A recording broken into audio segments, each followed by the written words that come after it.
What up, my peeps? It is your knuckle Big Rucker back at you again with another action figure review, courtesy of Hasbro Marvel Legends. And what we have this time is the Target exclusive Thor Marvel's Ragnarok. And I say it like that because this was supposed to be Thor.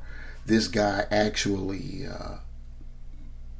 I don't want to say posed, dispatched is a better term, as Thor, when in fact he was a hybrid, a cybernetic clone of Thor.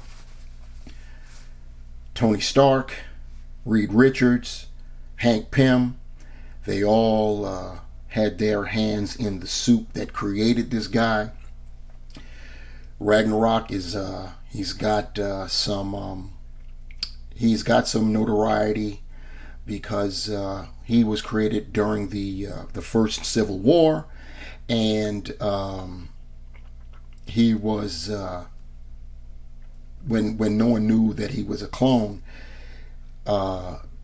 He was shall we say said to be on Iron Man's side of the Civil War. It was you had Team Iron Man and you had Team Captain America, and Thor was supposed to be on Iron Man's side, and should have been his mere presence was supposed to cow Captain America's side into submission, because you put Thor in the mix, and I mean, on paper it should be a done deal, even though the past 10-15 years Marvel hasn't really treated Thor that way. He seems to be getting his respect now these days, but it could just be a formality because he happens to be the current Allfather. And in fact, he was still just whatever powers Thor had was all he had. He did not have the Odin power, so to speak. I think now he does. Recent events, he possesses the Odin power. If you've been keeping up with the comic, you know what I'm talking about. Anyway, that's enough about Thor. We're talking about Ragnarok here.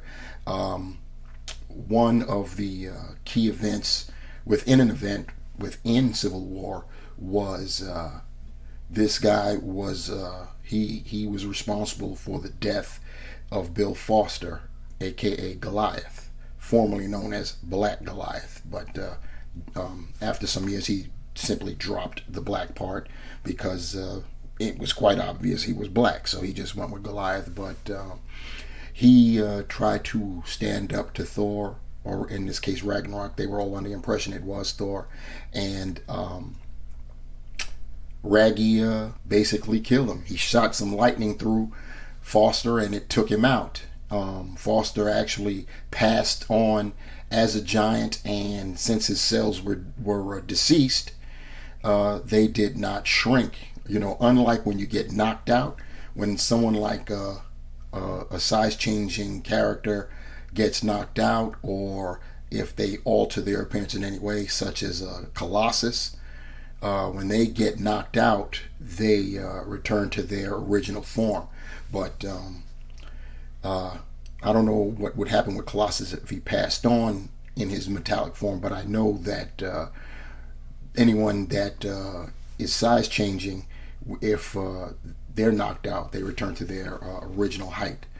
And unfortunately, Bill Foster, when he passed on, he remained a giant, and he actually was interred as a giant. So the other claim to fame, when it was discovered that this wasn't the real Thor, he ended up going up against Hercules, who put his adamantine golden mace through Raggy's skull. It was a pretty, for me, iconic moment. Pretty cool.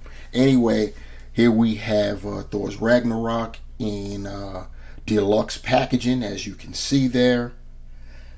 We have artwork on the side there of old Raggy.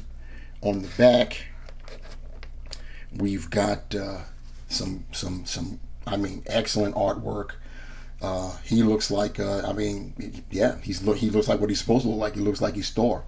We've got the read up, which is Marvel's Ragnarok, using a lock of the missing Thor's hair. Tony Stark, and that's all they say is Tony Stark, which is incomplete. Like I said, it was Tony Stark, Reed Richards, and Henry Pym. They all had a hand in creating this cybernetic clone. Tony Stark created a cybernetic doppelganger of the Thunder God called Ragnarok. This would prove disastrous when the cyborg betrayed the mighty Avengers. So there you have it. You got more of that artwork on the side. You have spot varnished Thor logo, meaning the hammer, and of course legalese on the bottom. I didn't mention it when I was showing the back, but obviously this is an exclusive. It's not tied to any wave. That's why you saw no other figures. Anyhow, enough of that. Let's get Rags out of his packaging.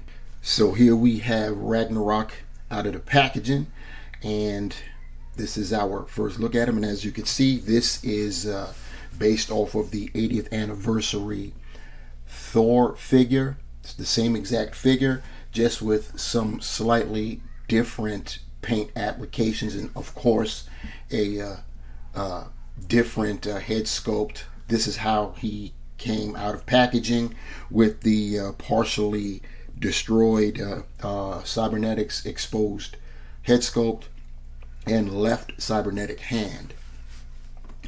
And like I said, some different paint apps. We'll do a comparison on those paint apps a little later in the review. But for now, we're going to get up close and personal with Ragnarok. But before we do that, let's peep out his accessories. We'll start with the additional head sculpt.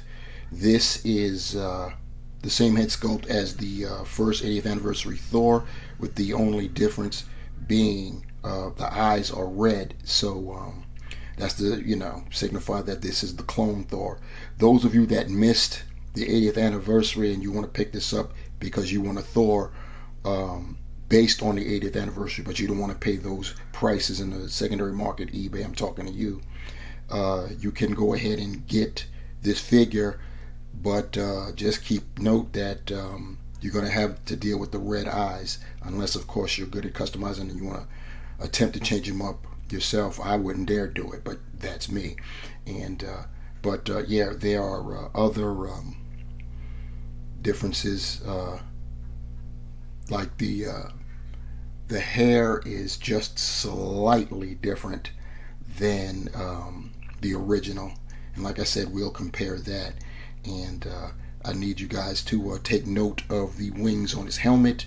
You see that they're kind of they're how we know Thor's helmet to be. And when we get to back to looking at Ragnarok himself, you'll see the difference in that helmet versus this one. Ragnarok also comes with an additional left hand. Yeah, you heard me. I said an additional, as in singular. This is in place of his cybernetic hand that he came out of packaging with. That said, he didn't come with any fists or anything like that. I'd have to check to see if you could actually use Thor's fists. I believe he came with fists. I'm not thinking about that right now, but you may be able to get away with that if the skin tones aren't too different. But yep, he just came with a single grasping left hand. Next we have Ragnarok's hammer. I didn't say Mjolnir because this isn't Mjolnir, even though it looks like it. He did not have his hammer in the Civil War event.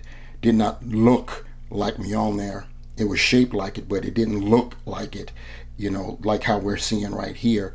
I think Hasbro, in an effort to give collectors who missed out on getting the 80th anniversary version, if they still wanted to have Thor, then they would have to get away with the other head sculpt that has the red eyes, and they get this hammer, which is a replica of Mjolnir. But as you can see, the hammer portion of the mallet is molded in a granite gray color, It does have the insignia, whosoever holds this hammer, if he be worthy, shall possess the power of Thor. And you can see some of the detail there. You got some of the battle damage from millennia of combat, which tells you right away that that's not me on it just because of that. Then you have the handle molded in a like a rustic brown, and also molded is the actual end of the handle in a gray, and then of course you've got the strap right there, that same rustic colored brown. So there's Ragnarok's hammer. And speaking of Ragnarok's hammer, he also comes with this little ditty right here, spinning whirling hammer effect. The last time we saw something like this was a Marvel Select Thor that had that action going on, and it's pretty cool. So you see it's molded in the same granite gray, all the hammers there.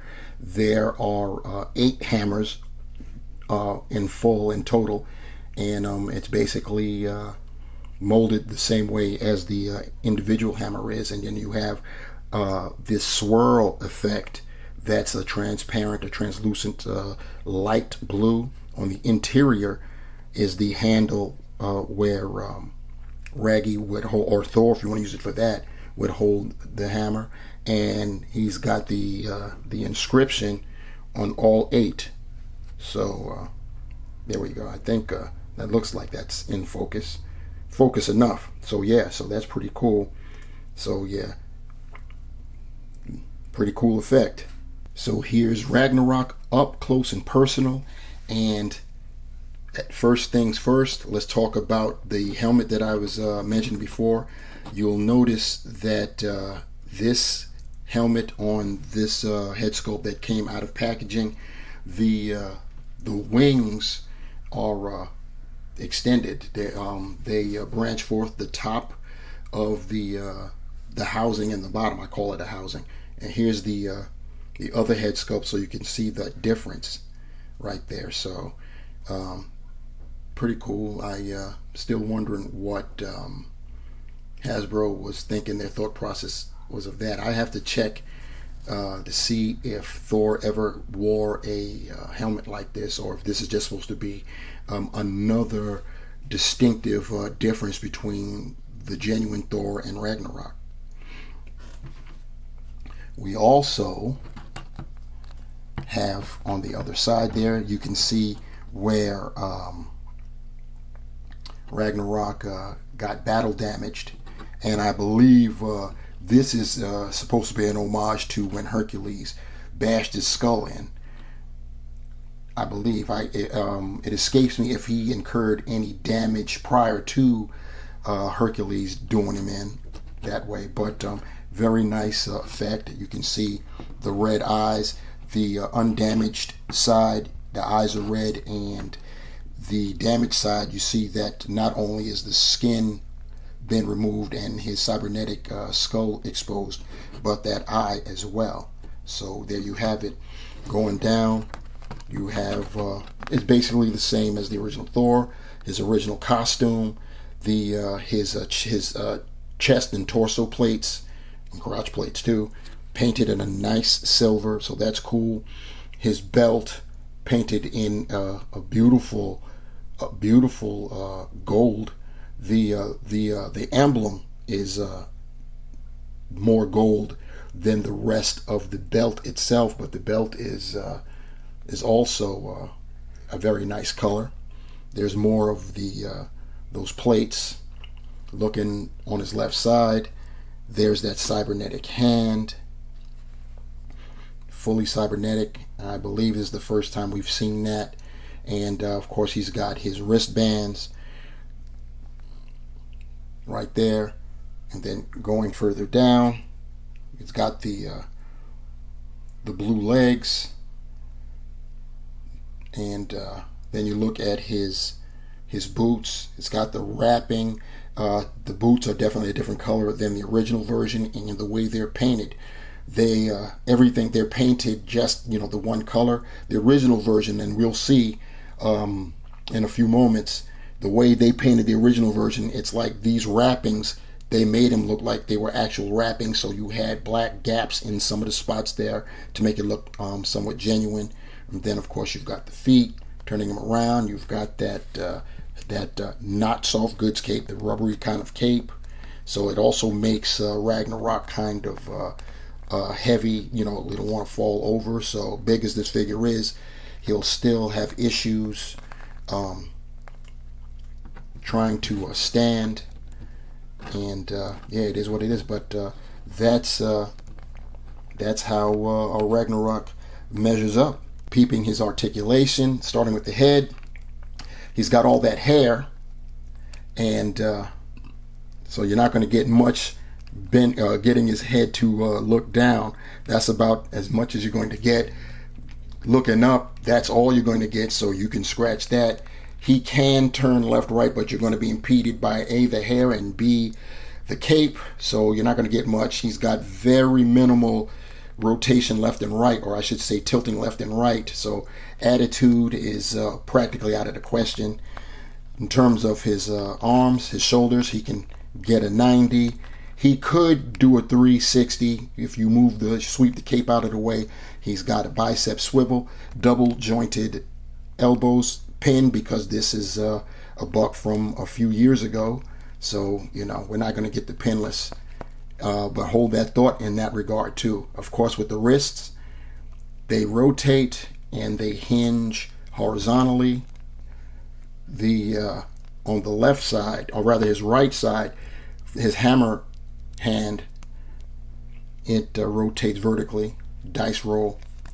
And yeah, as far as his ab articulation, he's got diaphragm crunch, which he can get that much. Be very careful, because trying to get it to bend, you'll go over his middle plates there, and you could possibly rub off the paint, so be aware of that. He can go back that far. He can lean, but you got to work at it to get him to tilt some. And he actually, even though, oh, I just popped his head off, that's because of that cape and the hair combination. He actually rotates left and right at the diaphragm, but he also has waist articulation, so that's pretty cool. Gotta love that. He can move his hips out that far. His leg, he can get up there basically 90.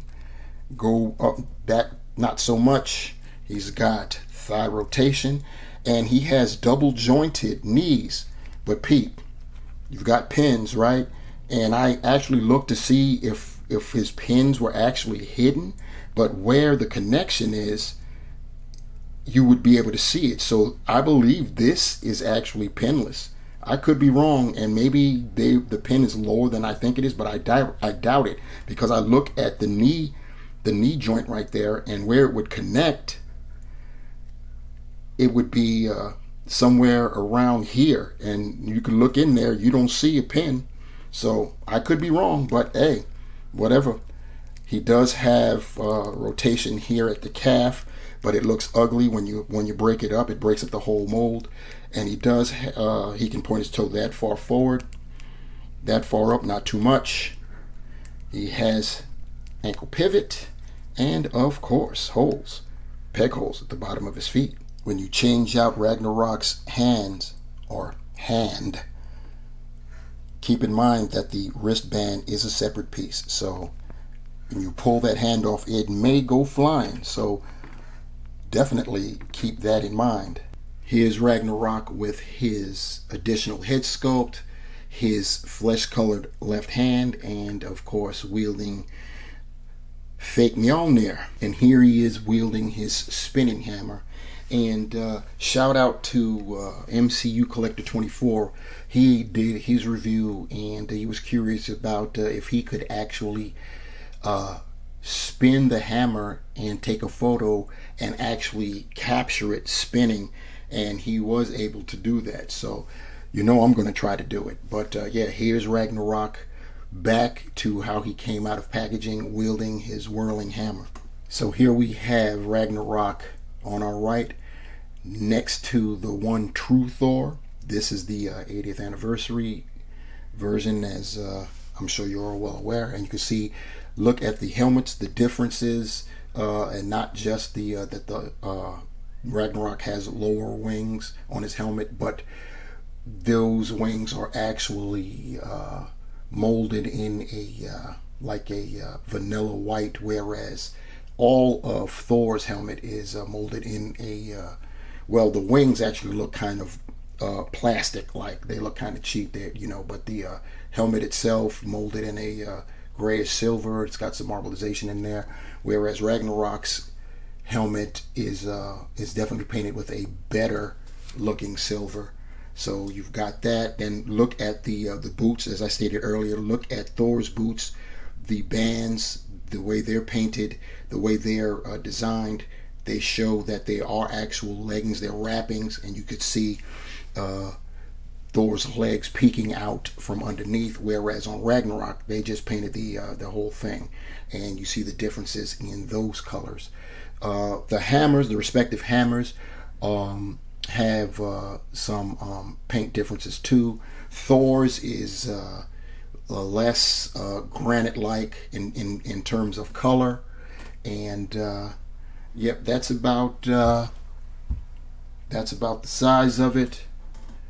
And of course you've got the hands on.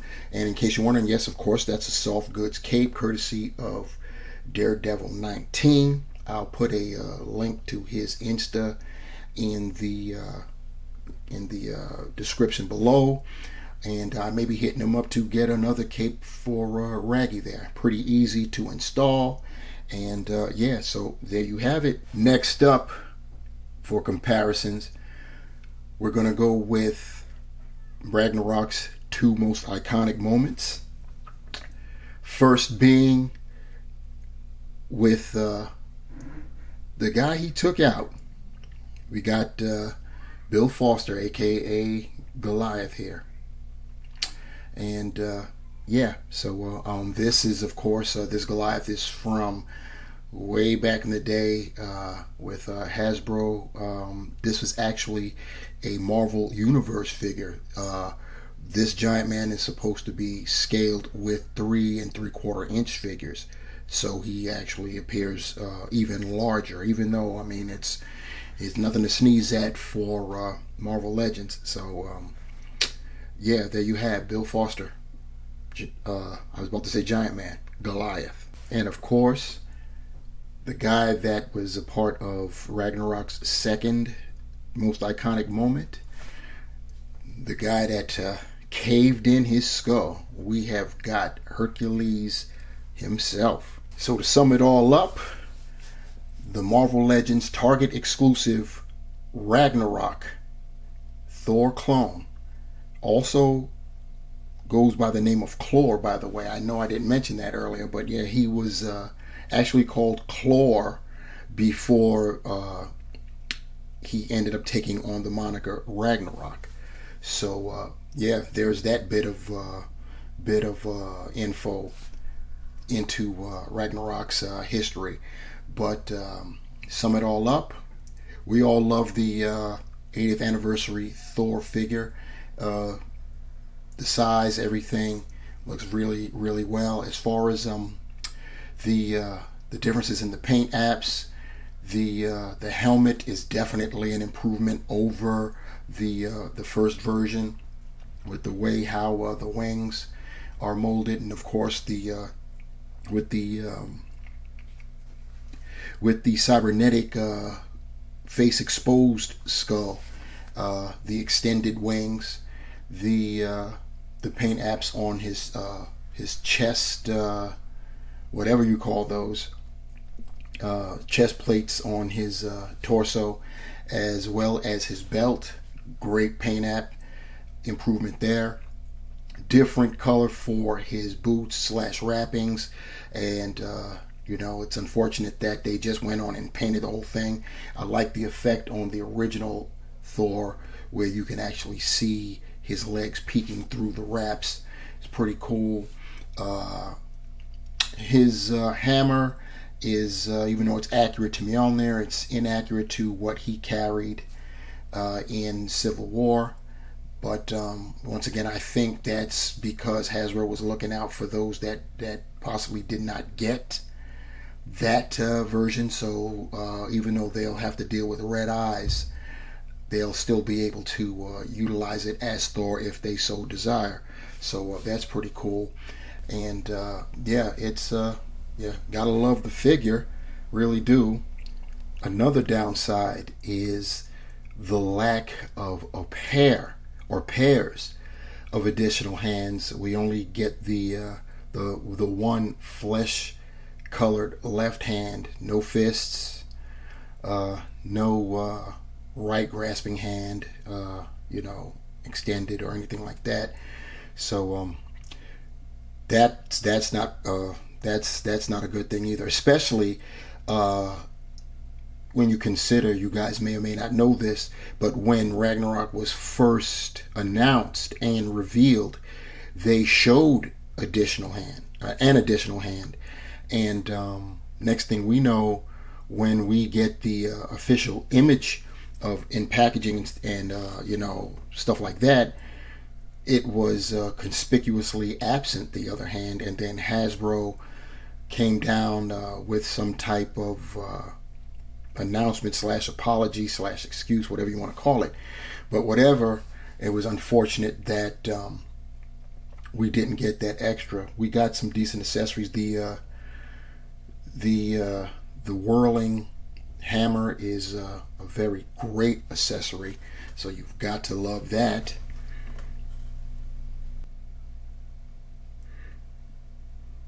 Another con, if you will, is his one grasping hand, his one gripping hand doesn't grip the hammers, the twirling one or the standalone, very tight. So it makes it problematic to put Clor / Ragnarok in dynamic poses.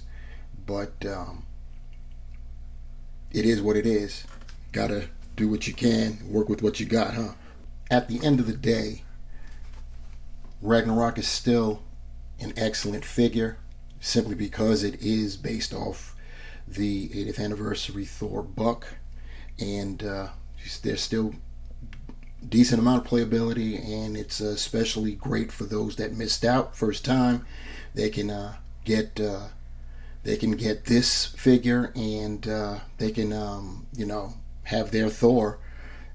So that's why I've got him posed now with the undamaged head, and of course I've got Mjolnir, or what's supposed to be Mjolnir, faced with the inscription. So you can, yeah, you know what I'm saying? It'll still, quote unquote, pass for Thor. So you got that. That's probably a lot better than paying eBay prices, let me tell you. Anyhow, the price we've paid today is you sitting through my review. I hope you guys are still rocking with me, and for those of you that continue to rock with me, thank you so much. It's a harrowing journey trying to do this, slow climb, but I love it. Gonna keep doing it. Please like, please share, please subscribe.